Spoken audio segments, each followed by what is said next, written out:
The wind howled like a thing mourning its own death. Dust curled down the main street of Last Ember, a town barely hanging onto the edge of the map in its own identity. Saloon doors squeaked with each gust, the creak like a warning to any soul with secrets in their boots. And then she came. A woman, hooded, trembling, dirt clinging to the hem of her cloak, stumbled into the town as the sun fell behind the canyon. Her steps were uneven, like one foot refused to believe in tomorrow. A crusted smear of blood painted her cheek, and one arm hung limp at her side. Under the cloak, a sliver of satin white peeked through, too fine for ranch hands, too soft for survival. A wedding dress. She didn't cry for help, didn't make a sound. She just collapsed face first into the hard-packed clay outside the saloon. The piano inside stopped playing. Voices hushed like a gun had been drawn. Then a chair scraped the floorboards, and a man rose. Colt McAllister moved slow, deliberate, like every step was considered and earned. Broad shoulders beneath a worn duster. A revolver sat at his hip, untouched. He stepped past gawking eyes and drunks leaning out the saloon door, knelt beside her, and gently turned her over. She flinched even in unconsciousness. "Someone get Doc Bishop," Colt said, not raising his voice but making it feel like thunder. "And shut the damn piano." He lifted her like she weighed nothing. Except to him. Maybe she did. He carried her to the room above the saloon where he kept a cot for nights too soaked in whiskey to ride home. Her breath was shallow, skin pale beneath grime. He peeled back her cloak and saw the full gown now, lace torn at the hip, petticoat soaked with dried blood, more bruises than skin. But her face, she was beautiful in that tragic, haunted way. The kind of face a man didn't forget even if he tried to drown it in whiskey for years. Her lips were cracked but full, her nose proud, her lashes thick with dust and tears. One eye was already swelling. Colt poured water into a chipped basin, tore one of his shirts into strips, and started wiping the blood away. Her eyes snapped open. "Don't touch me," she rasped, voice like broken glass. Colt didn't flinch. "I ain't here to hurt you." She stared at him like she was searching for the lie in his throat. "You got a name?" he asked. She hesitated. Her mouth opened, then closed. "You don't gotta tell me nothin'," he said, handing her a tin cup. "But if trouble's behind you, it don't belong here. You understand?" She nodded slowly, but her hand trembled when she reached for the cup. He noticed everything. As he turned to leave, her voice whispered behind him, soft, broken. "Thank you, stranger." Colt paused at the door. "I ain't the stranger in this story." Then he shut it behind him. When Eleanor woke, it was to the creak of old wood, the faint scent of whiskey and dust, and the far-off moan of wind sliding through canyon gaps. Her body ached like it had been trampled by wild horses. Every breath tugged at ribs bruised deep. Her hand flew to her side. No pistol. Panic rose. Then the door opened. He stepped in, tall as a church pillar, silent as a hanging. Colt McAllister filled the room without speaking a word. A tray balanced in one hand, biscuits, eggs, and black coffee. "I figured you'd be hungry," he said, setting the tray on a crate beside the bed. Her eyes flicked to the door. He noticed. "I ain't locking you in. You can walk out right now if you think you'll last 10 miles before whatever put those bruises on you catches up." She said nothing. He sat on a stool near the wall, not too close, not too far, and pulled his hat off. His dark hair was damp from sweat or river water. She couldn't tell. His eyes were sharper than the steel he wore on his hip. "I didn't touch what was in your cloak pocket," he said, nodding toward the bundle at the foot of the bed. She followed his gaze. The cloak lay folded, careful, not as if by a man expecting a thief, but by one who understood the weight of something sacred. "I didn't ask your name last night, and I won't today, unless you want me to." Still, she stayed silent. He stood and walked toward the door, then paused. "If you plan to run, don't do it before dusk. Coyotes are thick round the southern gulch, and you ain't in any shape to fight 'em off." When he left, the room got quieter somehow. Eleanor sat up, every muscle screaming, and peeled back the quilt. Colt's shirt was draped over her, clean flannel, smells of wood smoke and sweat. Her dress was folded beside it, bloodied and stiff. Her hands trembled as she touched the torn lace. She didn't cry. Couldn't. The last of those tears had dried up somewhere between Denver and hell. She managed to stand and shuffle to the basin. Her reflection startled her. Bruises, blood, cracked lips. A ghost. She dipped her hands in cool water and scrubbed her face, trying to find the woman underneath. Downstairs, she heard a hammer strike metal, Colt working on a busted horseshoe, judging by the rhythm. She crept to the window and watched him, sleeves rolled, muscles flexing beneath sun-darkened skin. He worked slow and clean, with the focus of a man who'd built his world from nothing.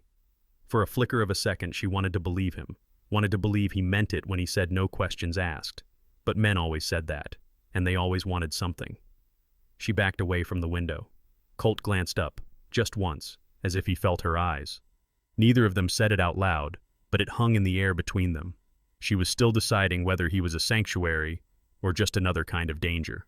Denver, Colorado territory. 2 days earlier. The study smelled of pipe smoke and polished mahogany. Gas lamps burned low, casting long, flickering shadows over the silver buttons of the sheriff's coat. Morgan Thorne stood at the window, one hand gripping the edge of the sill, the other holding a small gold locket open in his palm. Inside, a painted portrait. Eleanor, smiling, before she ever dared to disobey. "She took my goddamn horse," he muttered. Behind him, 2 men waited in silence. One gnawed a toothpick between yellow teeth, the other leaned against the mantel, arms crossed, a thin scar curling beneath his right eye. "She'll run south," Morgan said flatly. "She was always soft for desert air and empty maps. She won't head east, knows I got too many eyes that way, which leaves open country and dust." The scarred man finally spoke. "You want her brought back breathing?" Morgan turned slowly. "Breathing, yes. Unbroken?" He smirked. "That part's negotiable." The toothpick man chuckled. "You want us loud or quiet?" "Start quiet," Morgan said. "You lose her, you go loud. Dead loud." He shut the locket and slipped it into his coat. "Bring her home. The dress is still hanging. And the governor expects a woman at his side next month who don't look like she's been living in a barn." They nodded and left, shadows slipping through shadow. Morgan remained at the window. Outside, the last of the snow was melting. Spring promised new life. Eleanor thought she could just vanish into that. But she didn't know the West like he did. She didn't know it bent to men like him. Last ember present. Colt leaned against the corral post, arms crossed, watching his new ranch hand struggle with a saddle strap. The chestnut mare pawed the dirt, impatient. Eleanor, though he didn't know that name yet, was doing her best to look capable. But the way she held herself gave everything away. Too stiff, too careful. "You're strapping it backward," he finally said, voice calm but not without weight. She sighed and stepped back. "I can learn." "I know." She glanced at him. "Then don't smirk." "I ain't smirking," Colt said, though he absolutely was. She turned back to the mare. "I won't be here long." Colt raised an eyebrow. "You saying that for me or for you?" Before she could answer, a rider approached from the ridge. A ranch boy, young and sweaty. "Mr. McAllister," he called. "Word from Dust Hollow. 2 men came through asking after a woman. No name. Just said she was pretty. Bruised. Maybe traveling in white." Colt's jaw clenched. Eleanor froze. "You recognize either of the men?" Colt asked, walking toward the boy. "One wore a bowler, loud mouth, worse teeth. Other fella, quiet, scar down his cheek like lightning." Eleanor swayed slightly. That scar, she knew it like a nightmare that never left. Colt turned to her. "You want to tell me something?" he asked, his voice lower now. She didn't speak, but he saw it in her eyes. The past was catching up, and it wasn't coming slow. Colt's fingers were stained with saddle grease and dust as he adjusted the strap Eleanor had fumbled with earlier. The sun was dipping low now, casting a golden hue across the corral, painting sharp shadows and soft halos over everything it touched. the kind of light that made even wounds look romantic. He caught her watching him. She stood with arms crossed, leaning on the fence like she was trying to convince herself she belonged there. The sleeves of her blouse were rolled up, revealing wrists too thin, too pale. He'd seen the bruises beneath them when she wasn't looking. Faded fingerprints. She didn't speak. Neither did he. But the silence between them wasn't empty. It was crowded with things they hadn't said yet. "You always wear lace when you saddle horses?" Colt finally asked, not looking up. She blinked, glanced down at the frayed lace along her cuffs. "It was all I had." "That ain't an answer." "I didn't come here for questions," she snapped. Colt stood and turned, eyes locking onto hers. "And I didn't offer you shelter just so you could keep playing ghost." They stared each other down. Neither blinked. A breeze lifted the edge of her blouse, revealing the curve of her hip, a scar running along it, old and cruel. He looked away first, not out of shame, out of restraint. "You ever shot the pistol in that cloak of yours?" he asked, voice low now. Her lips parted slightly, then shut again. "That's what I figured," he said, and walked past her toward the barn. She followed without knowing why. Inside, the scent of horses and cedar filled the air. Dust hung like gold in the slats of sunlight streaming through gaps in the wood. Colt reached for a wrapped bundle beneath the workbench and laid it on a crate, an old Colt Navy revolver, polished, cared for. "I got no use for fancy shooters," he said, unwrapping it slow.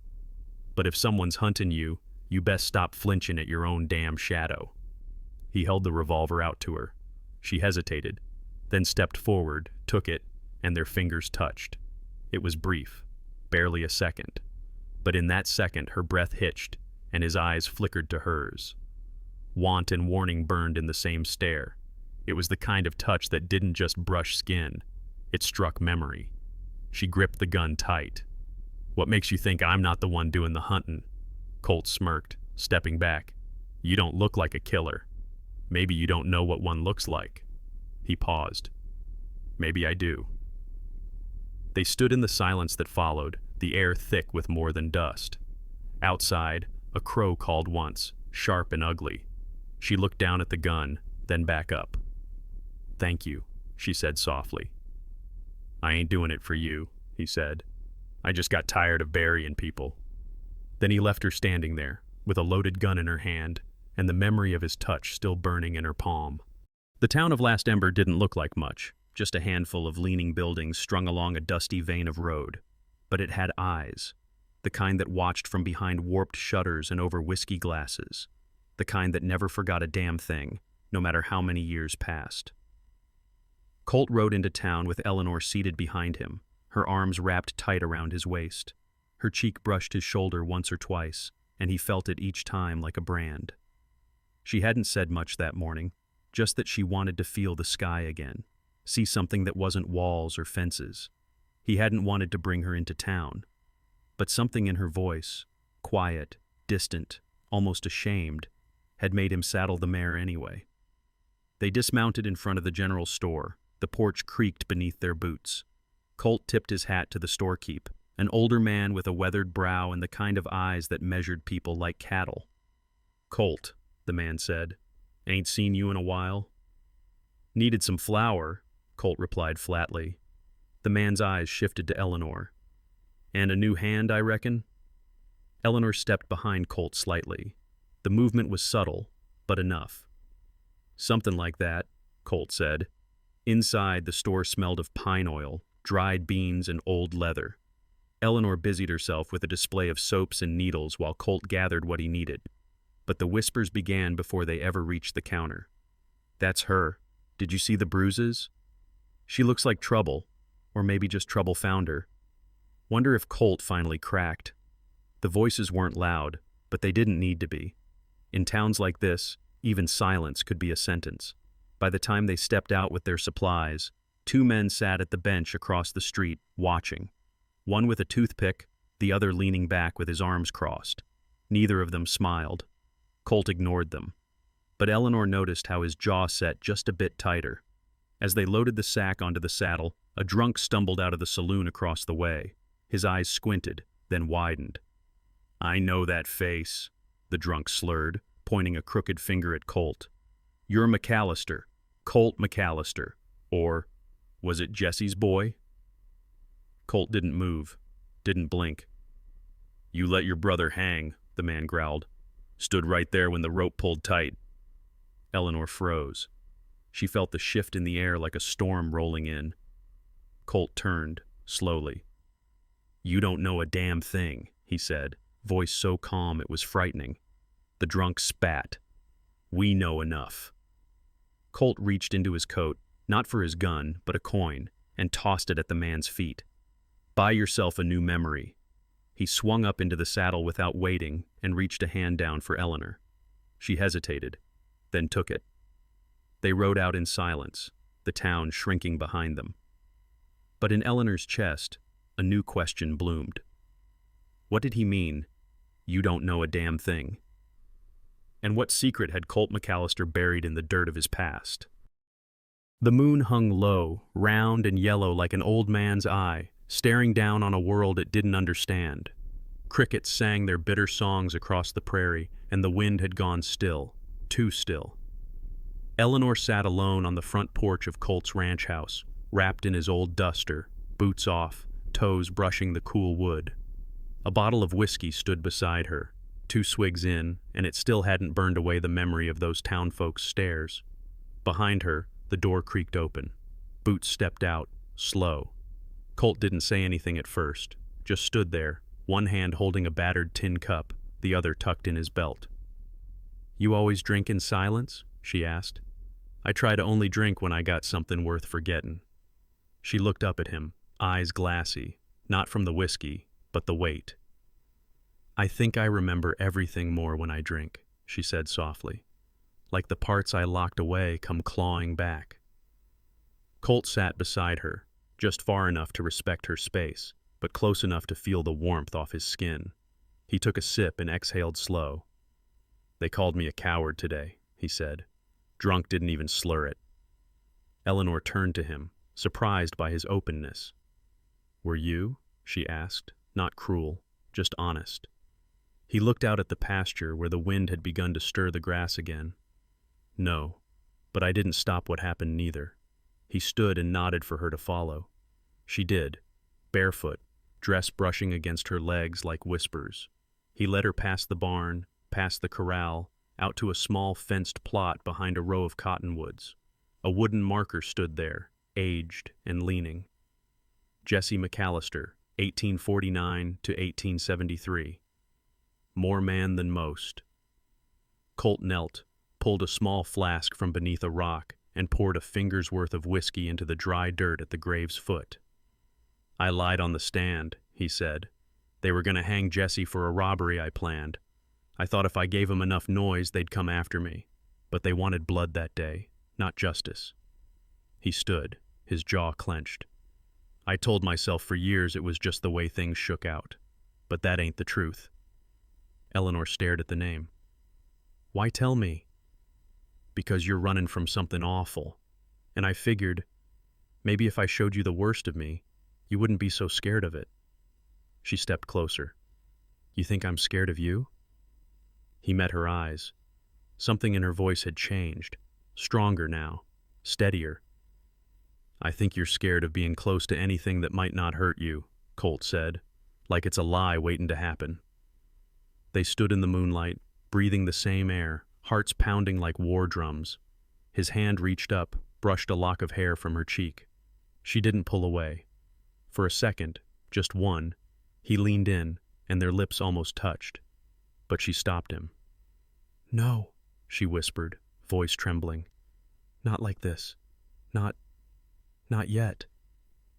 Colt didn't push, didn't ask why, just nodded once and stepped back. "Midnight and whiskey," she said, voice breaking.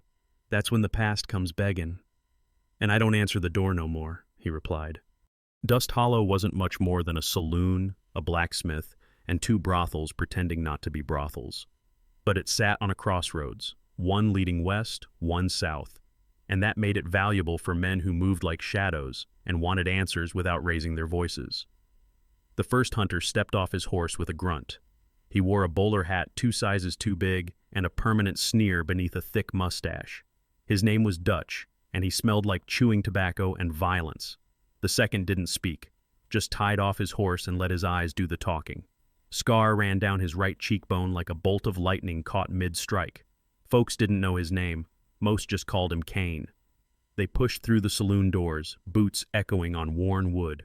Inside, smoke curled thick as soup, and a fiddle wheezed in the corner. Conversations died fast. Dutch walked right up to the bar and slapped a flyer down, creased, hand-drawn, just a sketch of a woman's face and the word, missing. "Pretty gal," he said loud. "Name's Eleanor Thorne. Stole a few things that don't belong to her. Her husband wants her back." The bartender eyed the flyer. "Ain't seen her." "You sure?" Dutch leaned in close. "'Cause see, I'm paid per mile. The longer I look, the more it costs everybody." Kane stood near the wall, watching 2 ranchers play cards. His gaze fell on a young boy sweeping near the stairs. The boy froze under his stare, wide-eyed. Kane raised a single gloved finger and beckoned the boy forward. Out back, 5 minutes later, the boy sat on a crate, legs shaking. "She came through here, 3 nights back. Rode double with a tall man, wore a dark coat, quiet." "South or west?" Dutch barked. "South," the boy said. "Toward Ember." Dutch tossed a coin in the dirt. "You didn't see us." The boy nodded, swallowing hard. As the hunters rode out, Kane spoke for the first time in hours. "She won't go easy." Dutch spit a black stream to the side. "They never do." Last Ember Colt felt it before he heard it. A pressure in his bones, a tension in the wind. He rode the fence line at dusk, checking posts, but his mind wasn't on wire and rails. It was on her. Back at the house, Eleanor sat on the porch again, the pistol he gave her resting in her lap. She stared at the horizon like she expected something to ride over it. He didn't ask what. He already knew. "You feel it too?" she said without looking at him. "Yeah.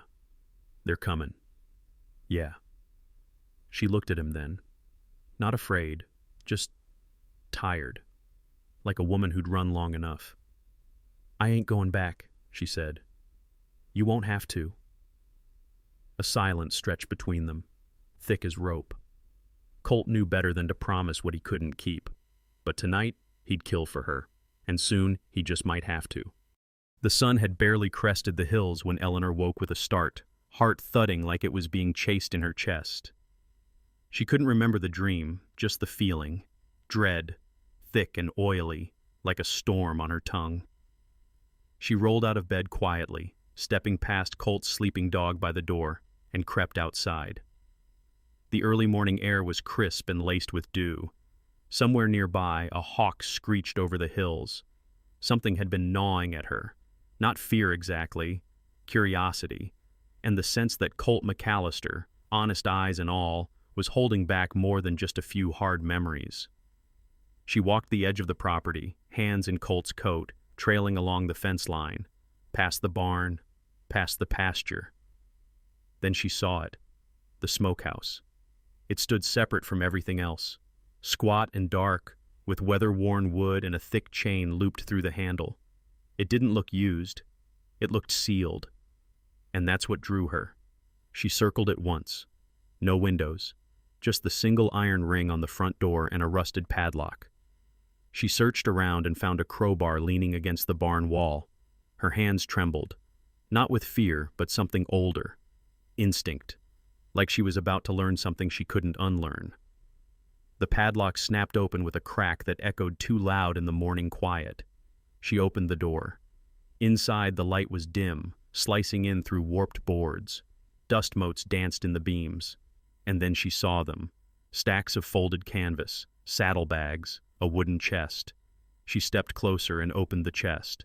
Inside, old uniforms, Confederate gray, folded with care but stained with blood and age. A small leather notebook lay on top. She opened it. The first page read, Colt McAllister, alias, real name, Silas Rourke. Eleanor's breath caught. She flipped through pages, ledger entries, maps, names crossed out, dollar amounts, train schedules. Then she found it. A wanted poster. Silas Rourke, armed and dangerous, desertion, Robbery, treason, $100 bounty. She didn't hear Colt step into the doorway behind her. "You shouldn't be in here," he said quietly. She spun around, the paper still in her hand. "Is your name even Colt?" His face didn't change, didn't flinch. It was easier to start over with another man's name. "You were wanted." "I still am." She dropped the paper. "So what? All that talk about honor? And it's just a lie wrapped in charm?" Colt stepped inside slowly, closing the door behind him. "You think I don't know what it feels like to carry shame so deep you can't sleep through the night?" She stared at him, breathing hard. "I ain't proud of what I did. But I'm more ashamed of what I didn't do," he added. "That uniform out there, it didn't mean justice. It meant survival." Eleanor backed toward the door, her trust cracking like ice. "I don't know who the hell you are," she whispered. He let her go, and as she stepped out into the sunlight, her mind reeled, not just with fear, but with one blinding truth. She wasn't the only one running. Colt didn't follow Eleanor when she stormed out of the smokehouse. He didn't have to. She didn't go far, just to the bluff above the barn where the wild grass bent with the wind. She stood there, arms wrapped around herself, the wanted poster still crushed in her hand. The wind kept tugging at her skirts like it was trying to pull her back to something she wasn't ready to face. He came to her at dusk, didn't speak right away, just stood beside her, the wide open sky ahead of them, stained orange and pink like blood and forgiveness. "I was born Silas Rourke," he said finally, "son of a preacher and a blacksmith. Fought for the South because my father told me it was right. Found out later he just didn't want to lose the land."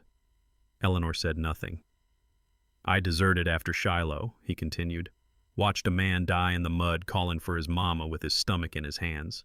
I realized I didn't believe in a damn thing we were killing for." She turned, staring hard at him. "Then what's the bounty for?" Colt, Silas, looked down. "Robbery. Same raid that got my brother hanged. Only Jesse wasn't part of it. I was. He took the fall when I ran, and when I came back he was already swinging." Silence again. She stepped closer, eyes searching his face. "So you've been living under a borrowed name, hiding behind a ranch fence, and a reputation nobody understands." He nodded. "Figured if I kept my head down long enough, maybe I'd grow into the man folks thought I was." Eleanor looked away, voice low. "Maybe that's the difference between you and me. You ran from your past. I married mine." Colt's eyes narrowed slightly, confused. "You want to tell me what happened now?" She took a deep breath, the kind you take before cutting something out of yourself. "My husband wasn't always a monster. Not at first. Morgan was charming, political. He smiled when he lied, and no one ever questioned the shine on his boots. Especially not a girl like me, raised by a widowed schoolmarm who taught obedience like it was scripture." She swallowed hard. "But once I said I do, I stopped being a woman and started being property. Every bruise I hid, every lie I told to protect him, every miscarriage I suffered in silence, they all added up to a truth I couldn't ignore anymore." She lifted her chin, proud and broken at once. "I didn't just run, Colt. I waited until he was asleep with a bottle in his hand and a gun on the nightstand. I took that gun and I almost used it. Not on him, on myself." Colt flinched. "But I didn't," she continued.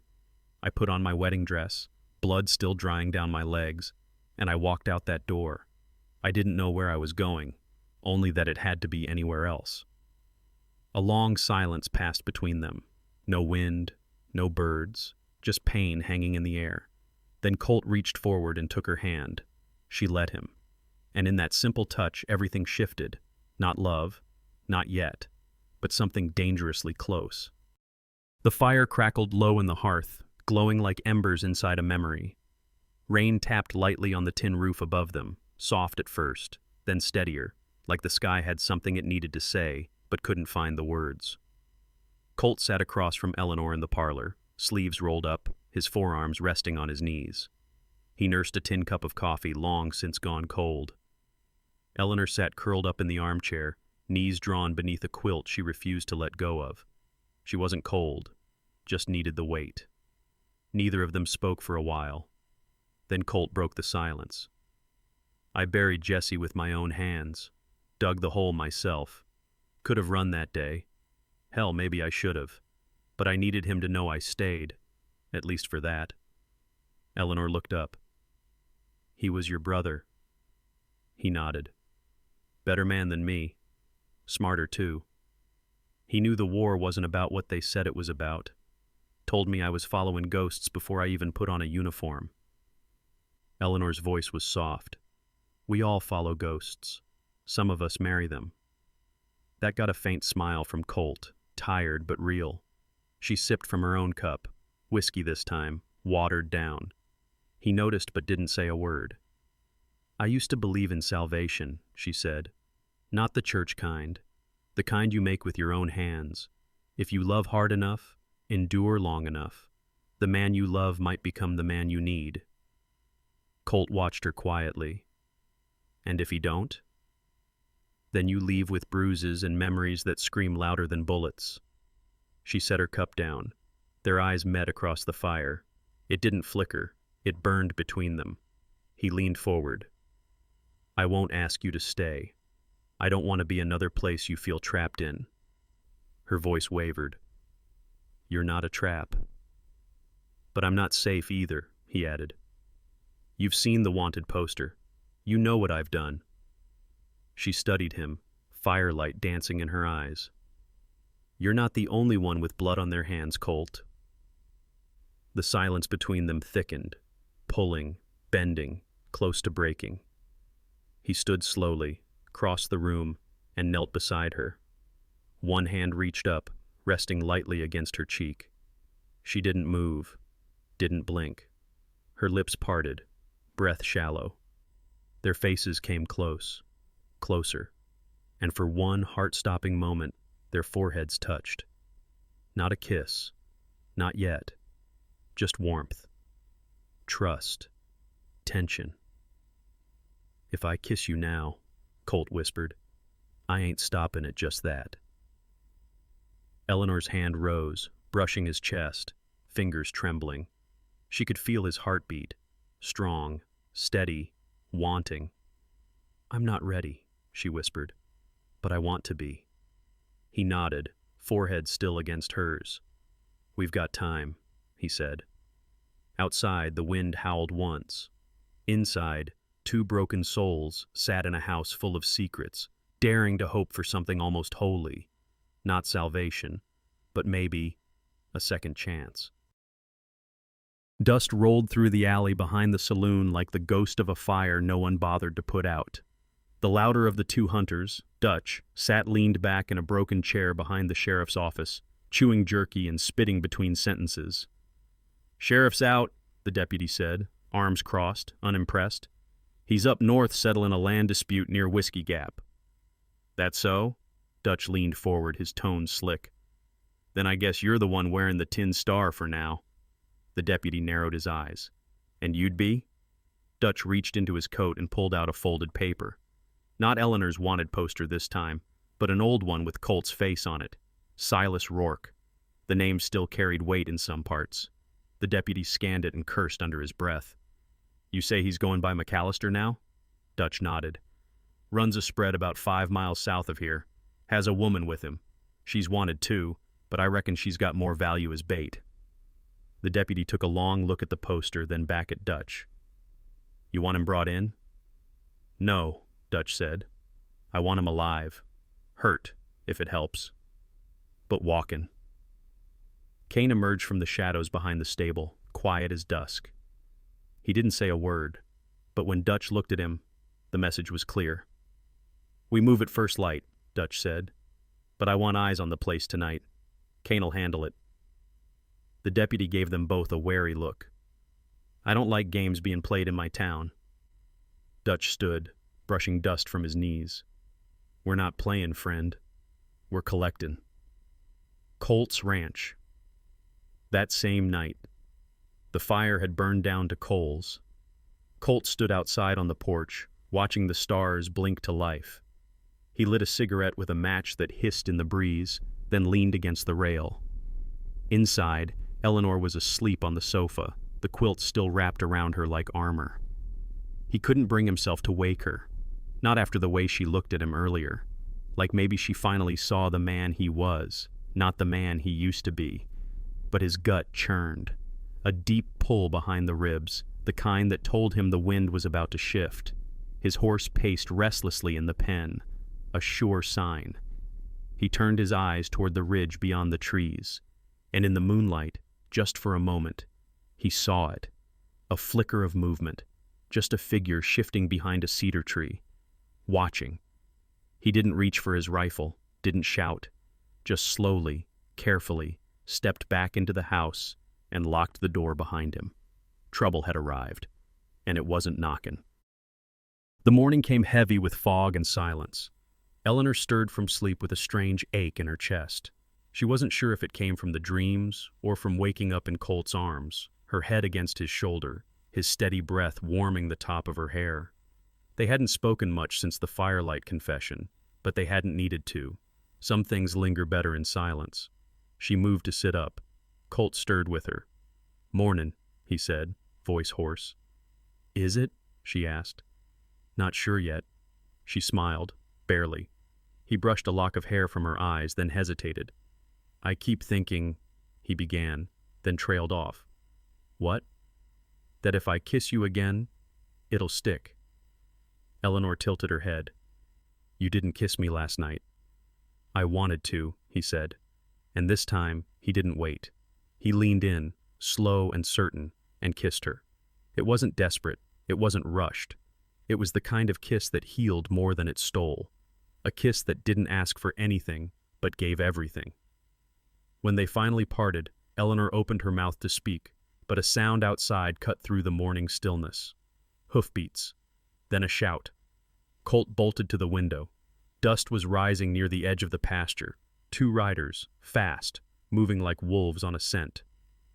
"They're here," he said. No question, just truth.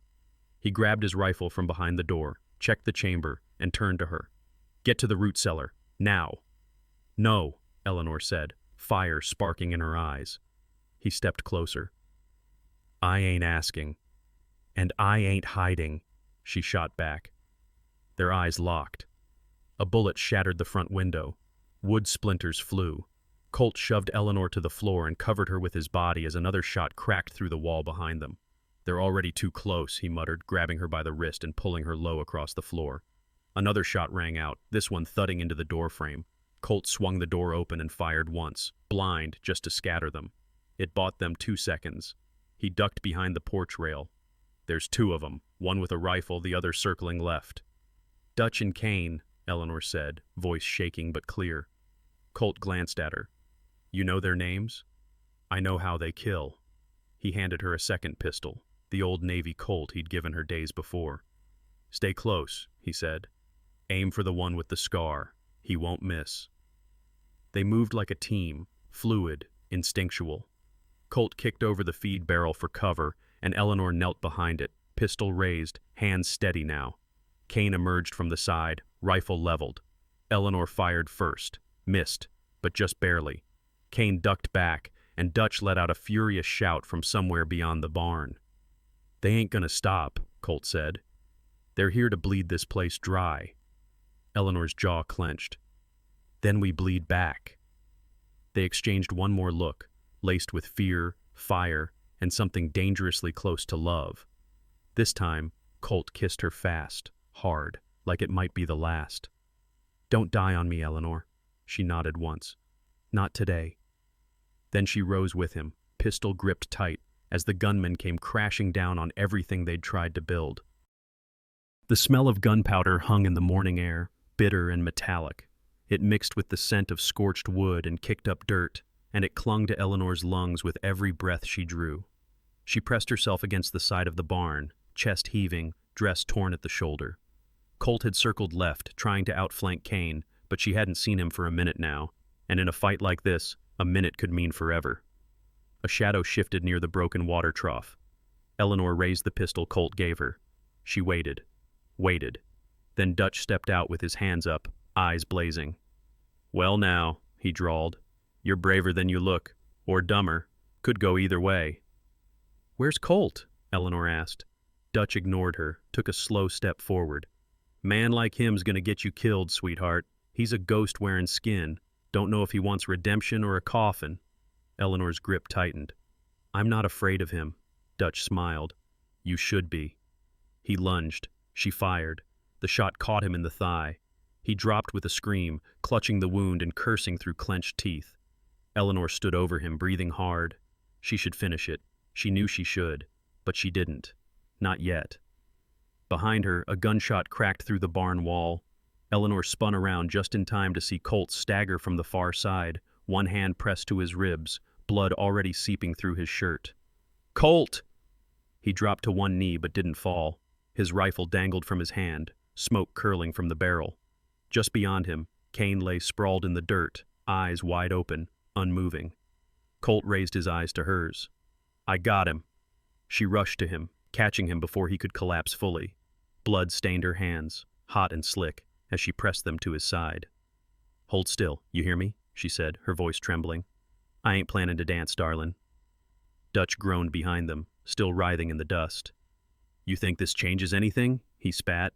You kill me, and Morgan Thorne sends 10 more. You're his possession. He ain't gonna stop. Colt leaned against Eleanor, half laughing. Then we best make it expensive for him. Sirens might not exist out here, but the wind carried warnings. Eleanor met Dutch's eyes, then walked over, picked up his revolver, and tossed it out of reach. Next time, she said, you don't get to crawl away. She turned back to Colt, still struggling to sit up. You need a doctor, she said. He nodded faintly. I'll take one. After you kiss me again. She kissed his forehead, gentle and shaking. Don't joke. Not now. I'm not joking, he whispered, fading. Eleanor looked out across the field, smoke curling into the sky, 2 bodies down, and a third still breathing curses in the dirt. It wasn't over, but it was damn sure changed. The sun had barely cleared the mountains when the sound of hooves thundered across the hard-packed earth. Eleanor was still bandaging Colt's side, her hands shaking, blood soaking through the cloth, when she heard them. Dozens of hooves, not just 1 or 2 riders. She stepped outside the barn, shielding her eyes against the light. Dust curled behind a column of riders, 6 at least, all wearing badges. And at the front of them, tall in the saddle, rode Morgan Thorne, her husband. He looked untouched by the ride. Clean black coat, polished boots, silver star glinting over his heart. His face was as she remembered, hard-jawed, handsome, and cold. A face made for speeches, not warmth.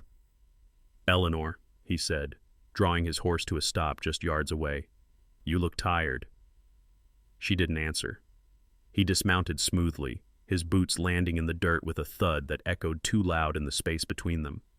He took a slow step toward her, eyes sliding over the property like a man evaluating something he already owned. You came a long way just to spit poison, she said, voice low.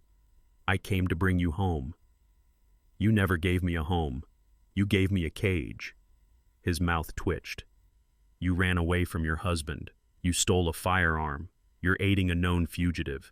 I could hang you for that. But you won't, she said, stepping forward, because that'd mean you can't parade me around anymore, can't use me to grease your way into the governor's mansion. He smiled thinly. I missed that fire. Shame you only ever aimed it at me. Behind her, the barn door creaked open. Colt stepped into view, pale, wounded, leaning against the frame, but upright. Thorne's expression shifted. He raised a hand and his men cocked their rifles. Eleanor stepped between them. Don't, she said. If one of you fires, the next bullet's mine. Colt's voice came slow, rough. You should be careful where you point that iron, Sheriff. Folks might start thinking you ain't the law anymore, just a man with too many enemies and too many secrets. Thorne's eyes narrowed. You think I won't kill you right here? No, Colt said. I think you can't. Not if you still care what folks in Denver think. A tense beat. Then Thorne exhaled and turned back to Eleanor. This is your last chance, he said. You ride back with me now, and I'll forget what you've done. The papers will say you were kidnapped, that you were brave. We'll fix the story together. Eleanor's hands trembled, but she shook her head. I'm not a story anymore, Morgan. I'm a person, and I ain't yours. Thorne's mask cracked, just a flicker. Then he turned, mounted his horse, and spoke without looking at her. You'll regret this. He rode off. His men followed. The dust hadn't even settled when Colt sank back down to his knees. Eleanor rushed to him, arms around his shoulders, holding him like she could keep the world from caving in. But in the distance, they both knew, Thorne wasn't done. This was only the beginning. Rain hadn't fallen in 3 days, but the sky looked ready to split. Colt sat on the porch, bandaged, weak, one arm cradling his ribs. His face was drawn and shadowed. The blood loss had taken more from him than he let on, but he still looked like a man ready to die standing. Eleanor stood behind him, arms crossed, watching the road. No one had come, but that was worse somehow. They're waitin', Colt said quietly, letting it stew. He wants us to sweat before he pulls the trigger. Eleanor said nothing. You don't have to stay, he added. There's a trail north. If you leave now, you might beat the telegram. She turned slowly. And do what? Go back to running? I've got no name, no papers. I'm a ghost. Colt looked down at his hands. Then maybe I ain't the only one. She stepped forward, kneeling in front of him. Tell me the rest, she said. No more pieces. I want the truth. He didn't look away. I wasn't just part of that robbery, he said. I planned it. Told Jesse it was just a scare. Hit the bank, no blood. But Kane and Dutch, they wanted more. Shot a clerk, killed a boy by accident. I panicked, left my brother behind. Eleanor's breath caught. I turned myself in the next day. Thought I could trade the truth for Jesse's life. But Thorne was already there. Had a marshal in his pocket. Bribed the judge. Spun the story. Said I was the one who tipped him off. That Jesse resisted arrest. Her hands curled into fists. Morgan let your brother hang. He needed a win, Colt said bitterly. Something flashy before the next election. A dead outlaw and a rescued woman. What better tale to sell? Eleanor stood slowly, her face pale. He didn't want me back because I embarrassed him. He wants me back because I know too much. Colt nodded. And because you're still useful, even now. She walked to the edge of the porch, the wind whipping her dress. He'll come with papers, deputies, maybe even a preacher. Colt tried to rise, groaning through clenched teeth. Then we face him together. But Eleanor didn't look at him. Her eyes were on the road, because someone was already riding up it. A rider dressed in brown, unarmed, carrying something white in his hand. A letter. He dismounted, nodded respectfully, and handed it to her. For Mrs. Thorne, he said. She opened it with trembling hands. Colt watched her face twist as she read. What is it? He asked. She looked up, breath shaking. He filed annulment papers, she whispered. But he's offered terms. What kind of terms? Her eyes brimmed with something worse than tears. If I marry him again, in public, he'll pardon you, burn the bounty, clear your name. Colt blinked. The rider tipped his hat and left. Eleanor stood in silence, the paper clutched in her fist. Behind her, the wind moaned through the trees. The price of freedom had just been named, and it was her. The church in Dry Hollow hadn't seen a wedding in 5 years, but it was dressed to the teeth that morning. White ribbons curled on the porch rails. Wildflowers filled mason jars. The preacher waited, sweaty and uncertain. Half the town turned out, not for love, but for spectacle. After all, when Sheriff Morgan Thorne called a ceremony, it wasn't a celebration. It was a statement. Eleanor stood inside the vestibule in a simple cream dress, plain, borrowed. Her hair pinned back, hands trembling as she looked in the mirror. Behind her, Dutch limped in on a crutch, smug as ever. You clean up nice, he said.